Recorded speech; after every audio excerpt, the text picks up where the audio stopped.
I don't think that you can understand the current situation properly without considering the role that postmodernism plays in this. Because postmodernism, in many ways, especially as it's played out politically, is the new skin that the old Marxism now inhabits. So you could think that there's a postmodern philosophy, which we'll talk about a bit, that really came into its vogue in the 1970s after classic Marxism, especially of the economic type, had been so thoroughly discredited that no one but an absolute reprobate could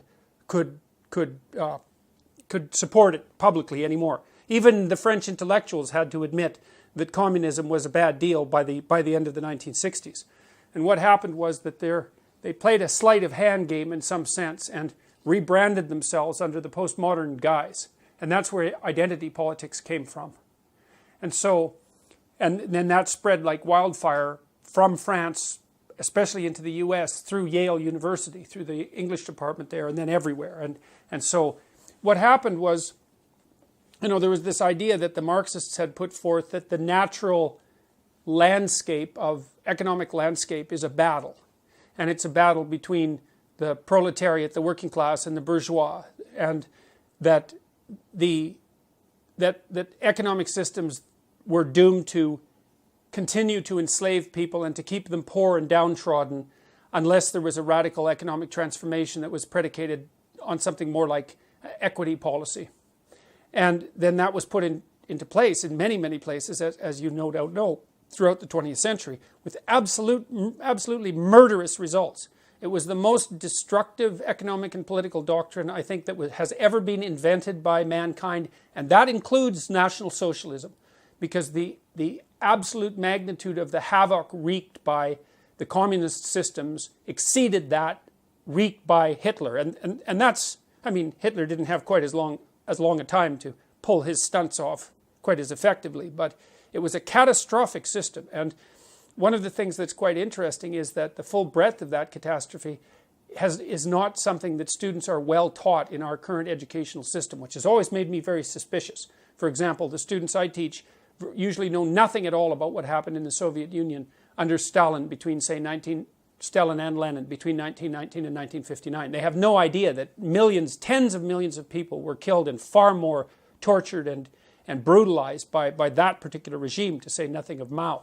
So look, what happened was that by the end of the 1960s, the evidence that communism was a catastrophic failure was so overwhelming that even the French intellectuals, and we'll return to them later, like because the French have a very long-lasting and powerful public intellectual tradition, and so intellectuals there are very influential. Even the French intellectuals like Sartre, Jean-Paul Sartre, the famous philosopher, had to admit by the end of the 1960s that the Stalinist, communist, Maoist experiment and all of its variants, not just those particular dictators, but all of its variants, was an absolute catastrophic failure. And then what happened was the postmodernists came onto the scene, and they were all Marxists. But they couldn't be Marxists anymore because you couldn't be a Marxist and claim that you were a human being by the end of the 1960s. And so they started to play a sleight of hand, and instead of pitting the proletariat, the working class, against the bourgeoisie, they started to pit the oppressed against the oppressor. And that opened up the avenue to identifying any number of groups as oppressed and oppressor, and to continue the same narrative under a different name. It was no longer specifically about economics. It was about power. And everything to the postmodernists is about power.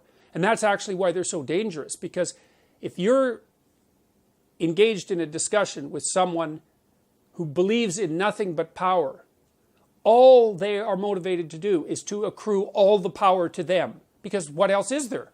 There's no logic, there's no investigation, there's no negotiation, there's no dialogue, there's no discussion, there's no meeting of minds and consensus.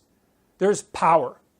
And so since the 1970s, under the guise of postmodernism, we've seen the rapid expansion of identity politics throughout the universities. It's come to dominate all of the humanities, which are dead as far as I can tell, and a huge proportion of the social sciences. And we've been publicly funding extremely radical postmodern leftist thinkers who are hell-bent on demolishing the fundamental substructure of Western civilization. And that's no paranoid delusion. That's their self-admitted goal. And I've identified, not only me, obviously, but one of the main players in this entire drama is a French philosopher named Jacques Derrida, who I think most trenchantly formulated the anti-Western philosophy that is being pursued so assiduously by the radical left. And I think its dangers I don't think its dangers can be overstated. And I also don't think the degree to which it's already infiltrated our culture can be overstated. I mean, the people who hold this doctrine, this radical postmodern communitarian doctrine that makes racial identity or sexual identity or gender identity or some kind of group identity paramount, they've got control over most low to mid-level bureaucratic structures. And many governments as well, but even in the United States, where a lot of the governmental institutions have swung back to the Republican side, the postmodernist types have infiltrated bureaucratic organizations at the mid to upper level. And that's actually what they're trained to do by their activist professors in university. And if you want proof of that, you can just go onto the websites of women's studies groups, for example, because they're some of the top offenders, and just look at what they say. Well, but that's the issue, is that caring for someone or for a group of people is a very complicated thing. And it doesn't always mean be compassionate and feel sorry for them because they're downtrodden. It's not good enough. Like a lot of the structures that we've put in place to help people over the long run are rather harsh in their operations in the short term. I mean, so the values that are associated with trait conscientiousness, for example, which are reasonably good predictors of more conservative-leaning political belief, aren't warm, fuzzy virtues. They're cold, hard, judgmental virtues. They're the demands for performance, for example, that go along in the workplace. But if you want to take care of an infant who's crying, you want warm, instantaneous, impulsive compassion. Because there's a problem and it needs to be solved right now, and you have the solution. Right? The baby's too hot, the baby's too cold, the baby needs to be fed. You can fix that right now. If you're dealing with systemic problems of poverty, for example, or trying to determine how to produce more opportunity for everyone to benefit from everyone's abilities, you have to use a hell of a lot more than compassion to get there. And so to think of community in the positive sense as being driven by nothing but empathy, which is really one of the central arguments of the postmodern types, at least that's what's driving some of their argumentation, is it's an absurd proposition. And so it's not so much that they confuse the two things, is that they fail to differentiate the concepts to begin with. It's very, very difficult to build functional structures that help people thrive individually and socially over long periods of time. And merely being empathetic, man, that's just going to get you nowhere. A 3-year-old is empathetic. And I'm not dismissing that. Empathy is important, but as a problem-solving mechanism, it has very, very limited utility. Yeah. Well, this brings me back to, you talked briefly about, National Socialism, fascism, and collectivism. The difference being, from my understanding, fascism was made to control the individual. Marxism was more control of means of production. Socialism more means of controlling the fruits of production, if I'm not mistaken. And I think we've seen the destructive nature of collectivism in destroying the individual, right? Well, I think that's actually the point in large part. I mean, Derrida, for example, coined a term he called phallogocentrism, which he regarded as the central axiomatic position of the West. That not only the Enlightenment West, but also the Christian, or Judeo-Christian for that matter, West prior to the Enlightenment. Derrida went after the tradition running through Judeo-Christianity, through modernism and the Renaissance and the Enlightenment, and criticized that. And that was the idea that, and he was critical of this, it's the presupposition that culture is first male-dominated, which is a presupposition that I take great exception to because it's a radical oversimplification of the historical story. To the degree that culture was male-dominated, it was only dominated by a very small number of males. Most males were serfs or soldiers or cannon fodder for that matter, or coal miners dreadfully toiling away for their work. Certainly as oppressed as women were in general by the absolute poverty of the conditions. You know, up till 1895, the average person in the Western world lived on $1 a day in today's money. Right, so I mean, you don't have to go back very far in time before you find everyone oppressed, but not by the sociocultural system, merely by the absolute, insane difficulty of life itself. Well, so Derrida described the West as male-dominated, which I think is something to take serious issue with as a blatant claim. It's not differentiated enough or sophisticated enough. And he also said it was logos-centric.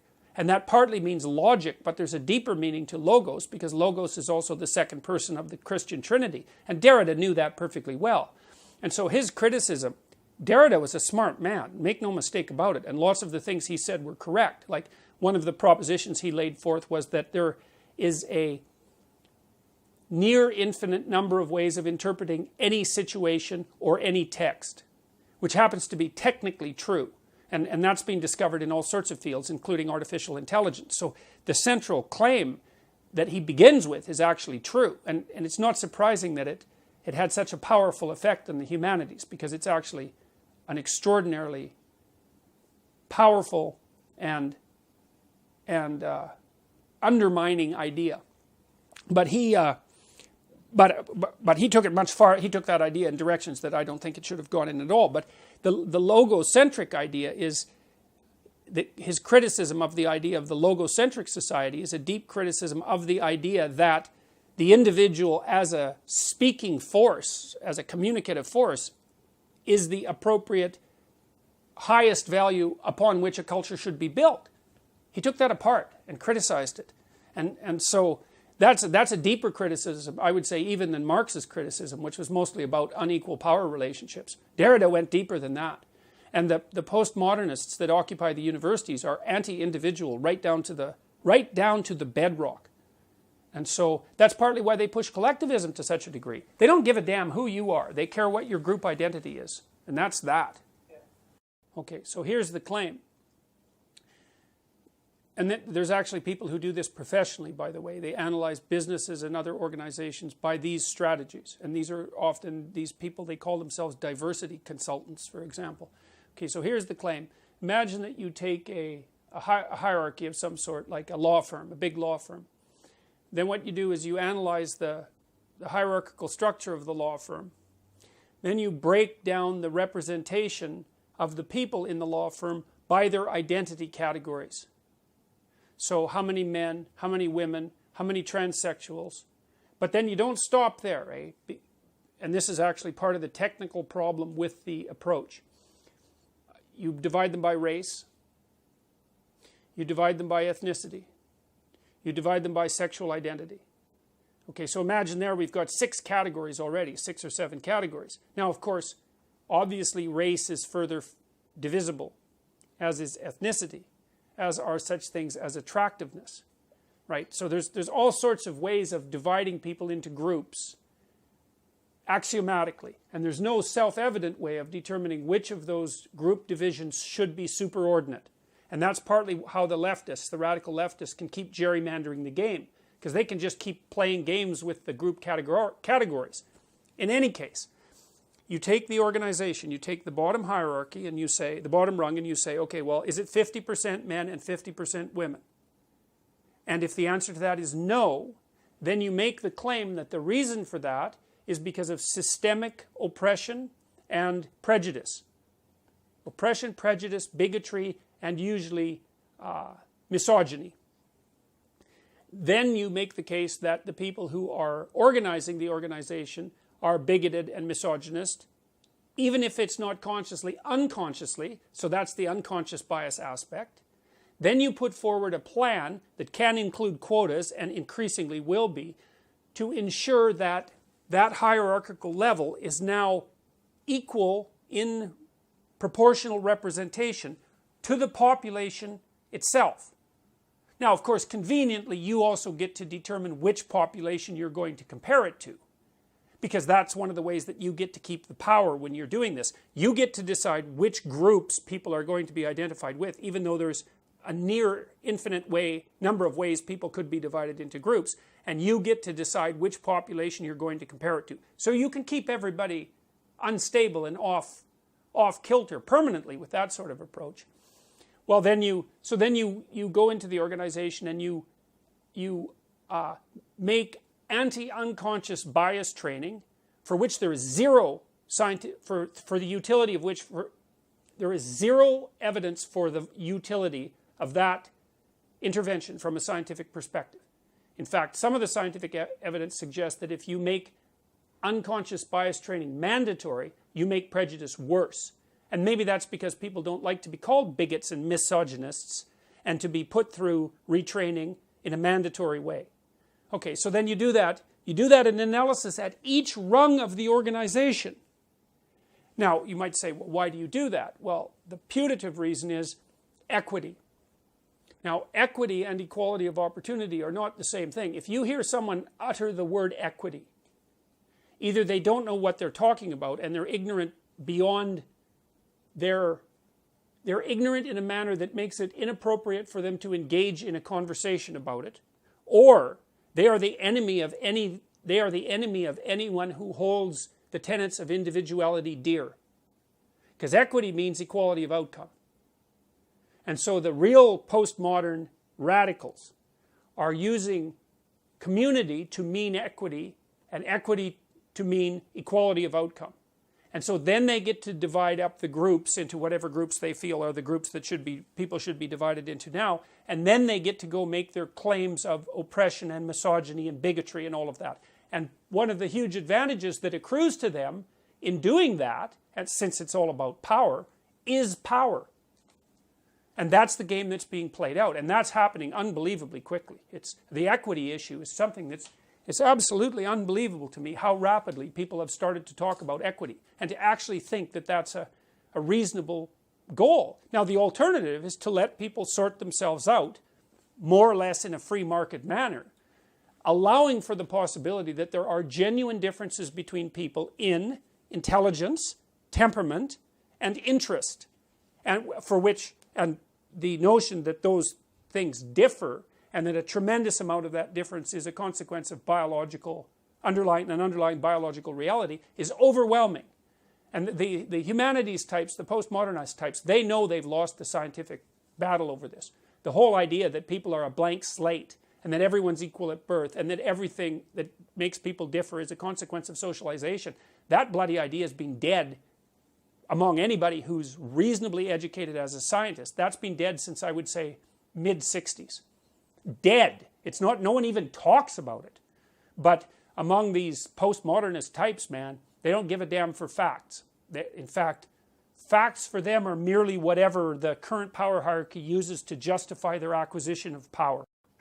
The people who are animated by the postmodern ethos are not generally in and of themselves thoroughly possessed postmodern philosophers. First of all, they don't know enough about postmodernism or its underlying Marxism to make that claim. Imagine that the philosophy has an impetus. It has a core tendency to move in a given direction as a body of ideas, a coherent body of ideas. And then imagine that it's represented in fragments among people who find its tenets palatable. So most student radicals, for example, are not 100% committed postmodernists. They're probably only like 10% committed postmodernist. When they're not being foolish with their mob, they're out being normal people. But you get a mob together that's animated by that postmodern ethos, then the collective spirit that animates the mob has that power-seeking proclivity and that antipathy towards Western ideals that we've been discussing. I think it's what makes that different, let's say, from what was happening in the Soviet Union at the beginning of the Russian Revolution, is that there was a organized group of conspirators, Lenin at the head, whose goal was to overthrow the monarchy and to seize power. And that isn't what's happening here. There isn't an organized group of people who are getting together and saying, well, you're going to lead the assault on Western civilization, and we're going to produce a new government out of the ruins. It's nothing that explicit and articulated, but the end result is much the same. And it's happening, well, I think it's already demolished the universities. So I think actually irreparably. I think whatever the universities are going to be in 15 years, especially on the humanities end, will bear almost no resemblance to what the universities are now. Right? The purpose of those so-called disciplines is to produce radical postmodern activists who will reshape the political and economic structure. In fact, that's part of the coursework. It's like, that's what they do. The discipline isn't based on the acquisition of abstract knowledge. They're activist disciplines. And, you know, I use women's studies as the core example because I think it's most obvious with women's studies, although all the ethnic gender studies, pseudo-disciplines that have emerged in the universities over the last 30 years are all bastard children of exactly the same enterprise.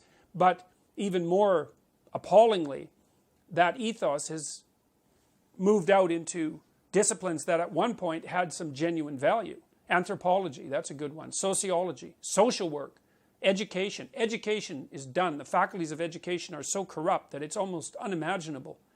They might even be worse than, as a societal segment, they might even be worse than the women's studies groups because they've seized the educational systems. I mean, I've just been reviewing the Ontario Teachers Federation, ETFO, I think it is, EFTO, Education Federation. I'm sorry, I can't remember the acronym. Doesn't matter. It's a document that's produced by the main teachers organization in Ontario. And I've just been starting to review their curriculum for children from kindergarten to grade 8. It's pure social justice postmodernism. Jesus, they even teach kids here's how you interpret a book if you're a postmodernist, like a fiction book. You don't read the book and try to understand what utility might be extracted out of it to guide you in your life. That's the old system. The new system is you read the book and you analyze it in terms of whose societal position of power it justifies.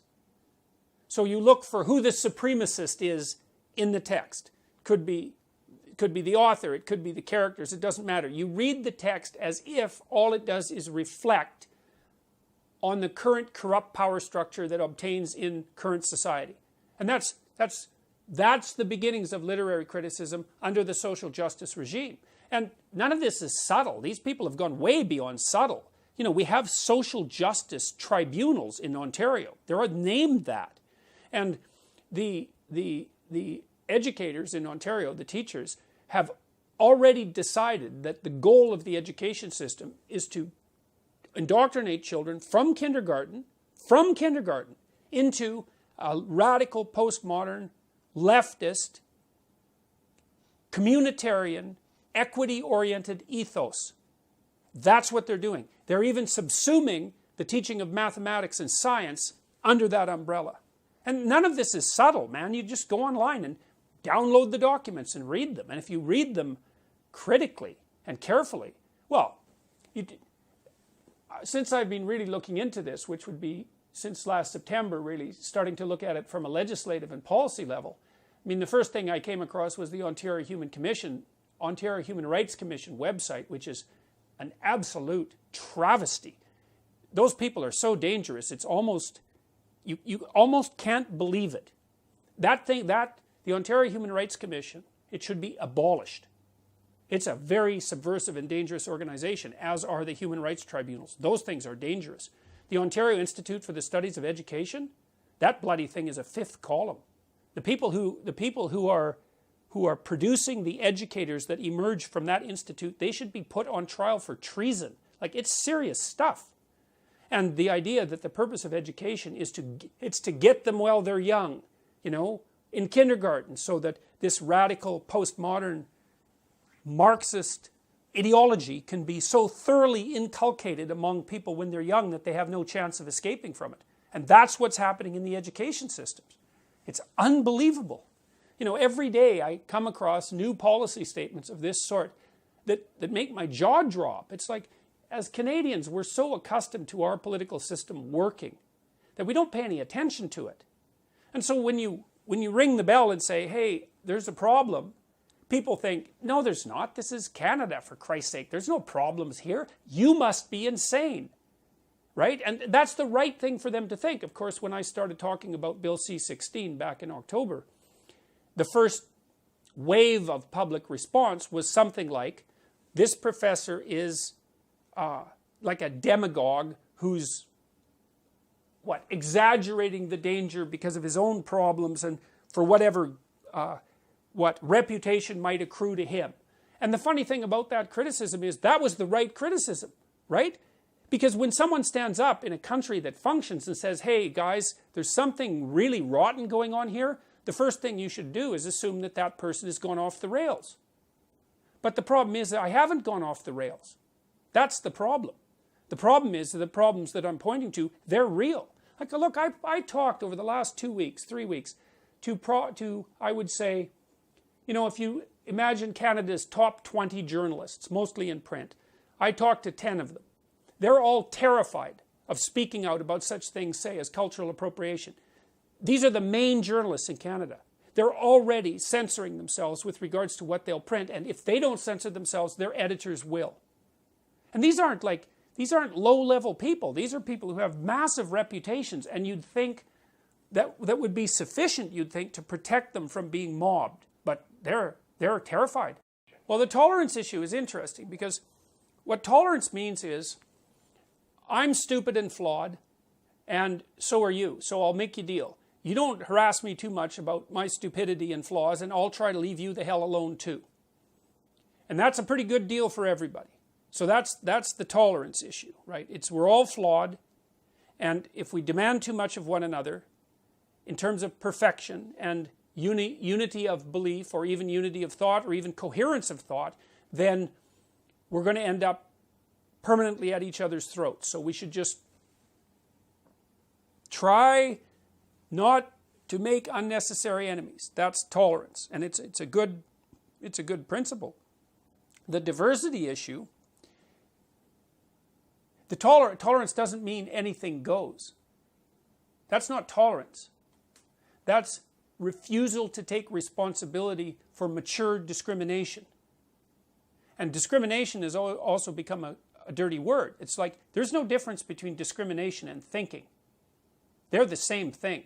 Now you might say, well, what about unfair discrimination? It's like, well, that's a whole different issue. It's like if you have person A and person B and they're both equally qualified for a job, there's something wrong if you let something other than their qualifications determine whether or not they should get the job. I mean, no one debates that seriously anymore. You know, so if somebody doesn't get a job because of their race, everybody says, well, you know, what the hell's wrong with you? You're not taking advantage of the person's talent. You're doing society a disservice, and you're hurting individuals unnecessarily. You shouldn't do that. It's like, okay, fine. We all agreed about that back in like 1965. That's covered. So, but the idea that anything goes with regards to tolerance and lack of discrimination, that's an entirely different thing. That does not mean that all people are the same, or that all abilities are the same, or that everything is of equal value. And so there's a big difference between tolerance and nihilism.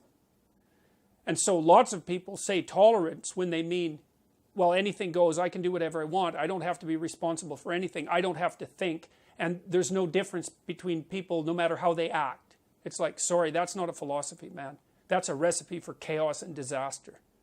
And then the diversity thing, it's like, oh, I see, we need more black people on our board because all black people think the same way. That's how we're going to play this, is it? We're not going to be able to think. So it's such a pernicious philosophy because it's predicated on the idea that the way someone thinks is inextricably tied with their group identity. Well, that's what the bloody racists used to think. You know, well, no, we're not going to invite let's say, Iranians into our culture, because all those Iranians think the same way. Well, I thought that was what racism was. And so the idea that unless you have your bloody board of governors, say, or the middle strata of your organization arranged so that every single group has equitable representation, you don't get a diverse range of opinions. It's so, first of all, that's just technically wrong, because it isn't racial and ethnic and gender diversity that gives you diverse opinions. That's just an idiotic, that's just a, I don't know how you could be, I can't understand how you could be so uninformed historically and technically that that argument would make sense to you. But apart from that, it's clearly, see, the bloody postmodernists, they're always criticizing what they call biological essentialism. So if I say, well, look, you know, on average, women have a different set of interests than men, which they do, by the way, and that's not sociocultural. They say, well, that's biological essentialism. That's wrong. But then when it comes to race, they're perfectly willing to say, oh, well, you have to have an equitable representation of all the different races, because otherwise you won't get the proper diversity of opinions. It's like, well, hold on a sec. Is race a biological construct? And you don't get the bloody diverse opinions without them emerging from this underlying biological construct? How is that not biological essentialism? And it's biological essentialism of the worst type. Having said all that, I would also caution people against making the assumption that what the radical postmodernists say they're after has anything to do with what they're actually after. Because they're not after equity. They're not after tolerance. They're not anybody's friend.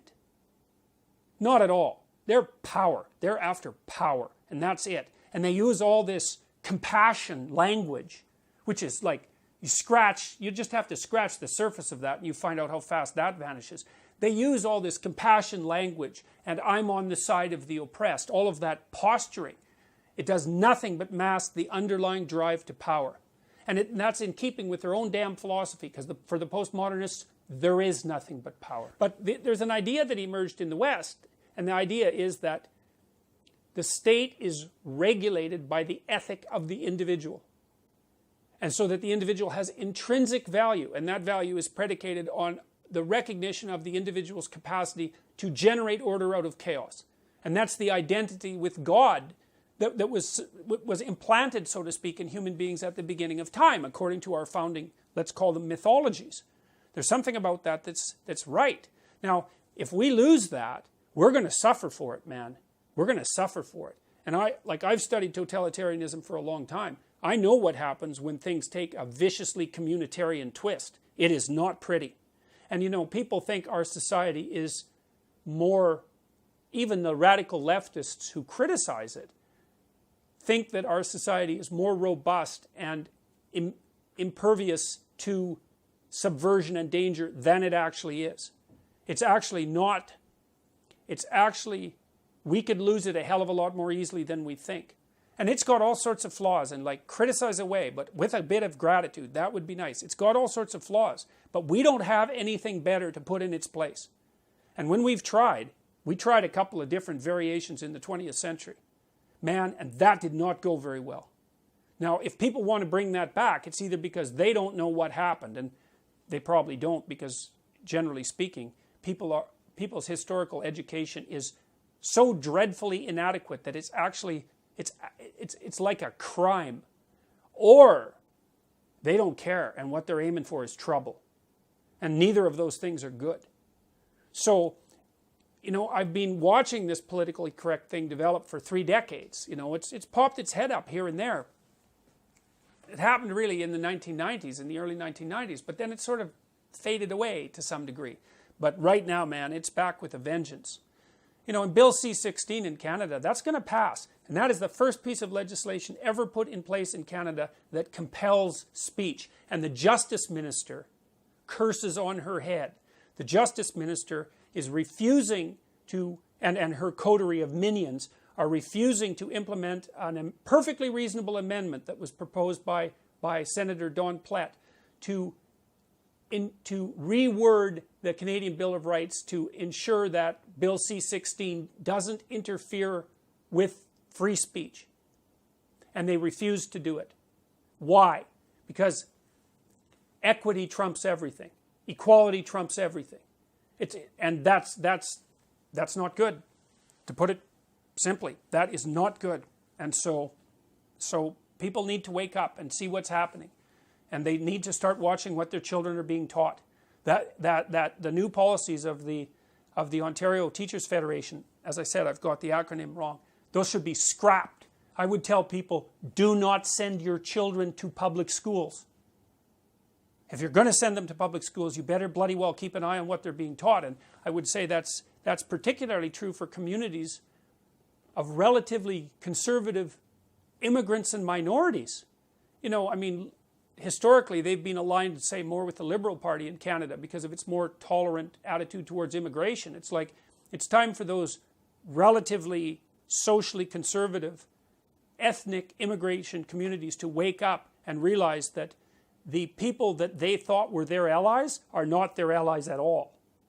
So, no, we're going too far down this road. It's not a good idea. And it's happening a lot faster than people think. So, it's time for people to wake up. Jesus, you know, I've talked to the Conservatives, the leadership, many of the people who ran for the leadership federally. I've talked to the provincial Conservatives in Ontario. The provincial Conservatives were too afraid to have me come and talk to their caucus. Think about that. They think I'm too... because, you know, their theory, yes, this is Patrick Brown's strategy, is if they just shut the hell up and hide in a corner, Kathleen Wynne will flame out and they'll win the election. It's like, well, maybe and maybe not, but that's no strategy of courage. It's like the conservative types, even the liberals, the classic liberals, have to get out there and say, look, what's happening on the radical end of the political spectrum, that is not good. We need to do something about it. But they're too afraid. The conservatives are afraid that they will be targeted as individuals, mobbed by the social justice warriors online, and taken out. And so they don't say anything. It's not even the social conservatives who won't say anything. It's like mainstream liberals who won't say anything.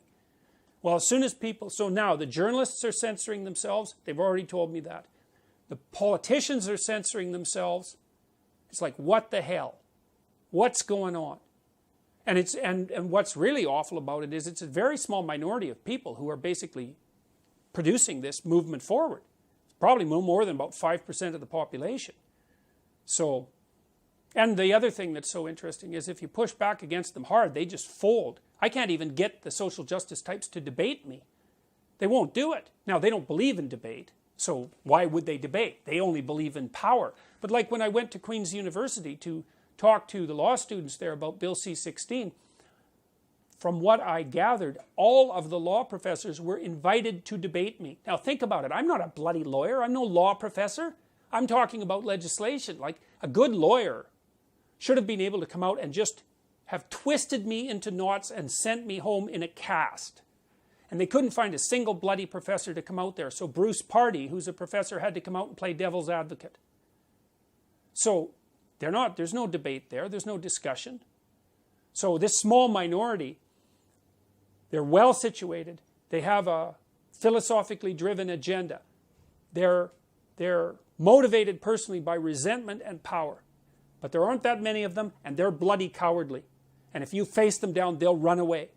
So I would say we should face them down before they continue to wreak the kind of havoc that they're already wreaking on our society. And we could certainly start with Kathleen Wynne and her coterie of radical postmodernists. So we should chase every single liberal, every single provincial liberal should be taken out of the Ontario legislation in the next election. That would be a good outcome. That would be a message. It's like, don't muck about with the structure of the family. There's a start. So, yeah, well. But the thing is, people are afraid. So the conservatives won't come out even come out and be conservative. So one of the things I've talked to them about, and I think I talked to 5 of the people who were involved in the leadership convention, was if you guys are afraid to be conservative, you've already lost. You're done. Like, you're just playing out an empty game. And that's the policies they're pursuing. Patrick Brown won't come out and, like, what the hell, Kathleen Wynne, she should be hanging on with one finger. If that woman had an ounce of integrity, she would have resigned when her popularity fell below 10%. But she doesn't, and no one will take her on with regards to that. So, it's not good. I can tell you one thing that I've experienced. If you're not happy with the kind of policies that your company is putting in place, or the bureaucracy that you work in, or your government, or any of those things, if you're not happy about it, and you wait, the probability that you'll become more unhappy is extraordinarily high. If you come out and say something early on, you're taking a risk. But if you say something and you don't apologize and you hold your damn position, you can chase them back. That's been my experience. You don't apologize, and you don't soften what you have to say. But as far as I can tell, you've got a choice. You can wait around until things get worse and you're weaker, and you can wait till you're taken out, or you can stand up now and say what you have to say with a reasonable chance of success. That's how it looks to me. A very small proportion of extremely radical people have managed to grip the steering mechanisms of our large-scale social structures. It's like, were we asleep? And the answer is, yeah. That you fall asleep when things are too good for too long. So it's time to wake up, man. It's time to notice that the liberals that we're electing are not liberals. They're not even socialists. They're way the hell to the left of that. And so how did that happen? No one expected that.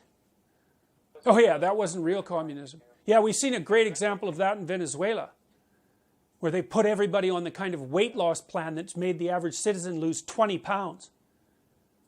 Right? Everyone's starving in Venezuela. It's like, hey, look, another example of what wasn't real communism. So I know what that means. I've thought about that for years. When someone says that wasn't real communism, here's what it means. I am so narcissistic and arrogant and so convinced of the rightness of my ideology and of my moral purity that if I was the dictator of a communist state, the utopia would have come in as promised. That's what it means. That wasn't real communism. That's what that means. So when anyone ever says that, you think, oh boy, I've got your number now. I know what you think of yourself. You think that had you been Stalin, that there wouldn't have been so much blood.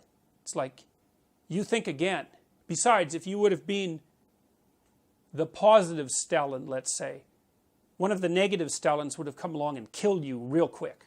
So don't be hypothesizing down that road too quickly. That's what they were, the useful idiots. And and Stalin killed all the old guard, all of them. It's like, you guys, you've done your part. All you are now is annoying and threatening. It's like, we'll just line you up and shoot you.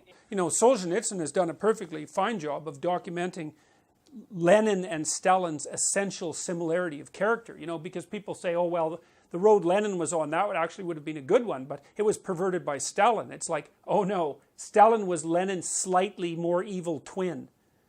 And Lenin trained him anyways, because he'd set Stalin out to do all his dirty work, and Stalin learned how to do that real well. So there's no saying, oh yeah, well it was a good idea to begin with and Lenin was on the right track, but then it was a cult of personality. It's like, no, sorry guys, that isn't going to wash.